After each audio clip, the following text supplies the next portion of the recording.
তো hi guys স্বাগতম তোমাৰ ইউটিউব চেনেল নয়ন এনএম ব্লগ আৰু নয়ন এনএম ব্লগলৈ আপোনাক সকলোকে পুনৰবাৰ স্বাগতম। আৰু আজি হ'ল মানে শিৱৰাত্ৰি পূজা আৰু শিৱৰাত্ৰি পূজা স্পেচিয়েলি যাই আছো মানে হৰগৌৰী মন্দিৰত। মানে হৰগৌৰী মন্দিৰত বহুত ডাঙৰকৈ শিৱৰাত্ৰি পূজা মানে উদযাপন কৰা হয়। তো আজি হৰগৌৰী মন্দিৰত যাই আছো আৰু এইফালে মোৰ লগত যাব সঞ্জু ভাই আছে আৰু লগত আছে কেটিএম এডভেঞ্চাৰ 390।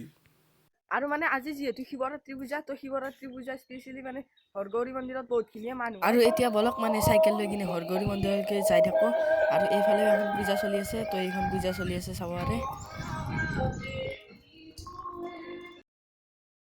আৰু আহি পাই গ'লো মানে সোণাপুৰ বজাৰ। তো শিৱৰাত্ৰি পূজা বুলি ইয়াতে বজাৰ চলি আছে আৰু সোণাপুৰ বজাৰৰ পৰা মানে অলপমান গ'লে পাই যাওঁ আমি হৰগৌৰী মন্দিৰ।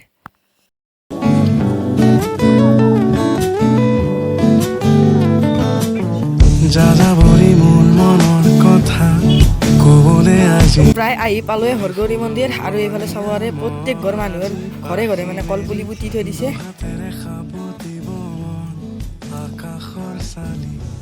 আৰু ফাইনেলি আহি পাই গ'লো মানে হৰগৌৰী মন্দিৰ আৰু এইটো হ'ল মানে হৰগৌৰী মন্দিৰৰ গেট। আৰু এতিয়া বলক মানে ভিতৰলৈ সোমাই যাওঁ। আৰু এইফালে মানে গাড়ীবিলাক পাৰ্কিং কৰি দিছে আৰু এতিয়া মানে বলক ভিতৰলৈ যাওঁ।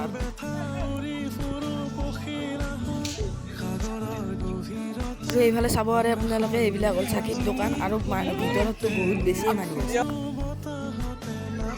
আৰু এইটো হ'ল মানে হৰগৌৰী মন্দিৰৰ মেইন গেটটো।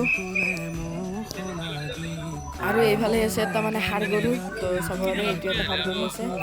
এতিয়া মানে ভৰি হাত ধুই কিনে তো মেইন মন্দিৰলৈকে যাই থাকিম। তো ইয়াত তো মজাকৈ এতিয়া ভৰি হাত পিন্ধি ধুই লওঁ, তাৰপিছত মানে মেইন মন্দিৰলৈকে যাই আৰু এইবিলাক মাছ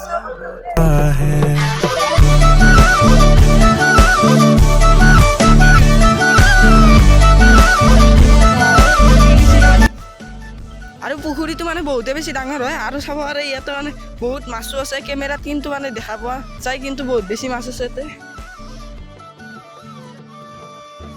আৰু এইফালে চেল্ফি পইণ্ট চাব পাৰে আপোনালোকে, আই লাভ হৰগৌৰী লেখা আছে।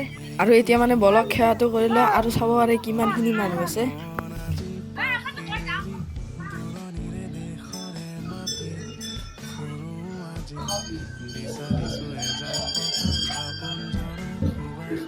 আৰু এতিয়া মানে বলক চাইকেল লৈ আৰু ঘৰলৈ যাই থাকো। আৰু গ'লো হৰগৌৰীত, এনে আহিলো হৰগৌৰীৰ পৰা মানে বহুতখিনি বেছি মানুহ হৈছিল, সেইবাবে ভালদৰে ভিডিঅ' কৰিব নোৱাৰিলো। সাগৰৰ গভীৰতা, আকাশৰ বিশালতা।